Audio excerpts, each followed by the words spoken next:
اللہم صلی علی سیدنا محمد وعلی آل سیدنا محمد وعلی اصحاب سیدنا محمد۔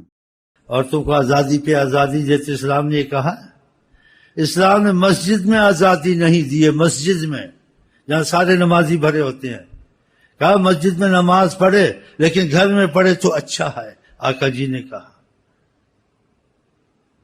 یہ بہانے ڈھونڈتے ہیں، یہود و نصارہ کی طرح دین کو اسلام کو بگاڑتے ہیں۔ جنگ میں پانی دیا تھا، مجبوری میں خنزیر بھی کھانا جائز ہے، لیکن اس سے مسئلہ کے سارے مسئلے نکال ان کو اسٹیج پر بٹھاؤ، بے پرد بٹھاؤ اور زینت سے وہ نکلیں۔ جو عورت زینت سے نکلتی جب تک گھر میں جاتی ہے، حضرت محمد مصطفیٰ کہتے ہیں اس پر لعنت ہی خدا کی ہوتی رہتی ہے۔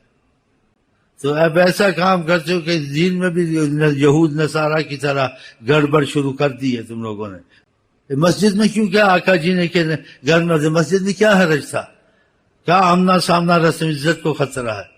وہ جہاں خود چلی جائے، جہاں خود آ جائے۔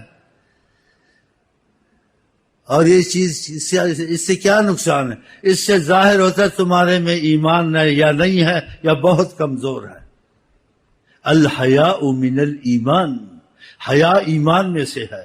وَإِن لَمْ تَسْتَحِي فَاصْنَعْ مَا شِئْتَ، اگر تیرے میں حیا ختم ہو گئی ہے، آقا جی ایمان نہیں رہا، جو مرضی یہ کر۔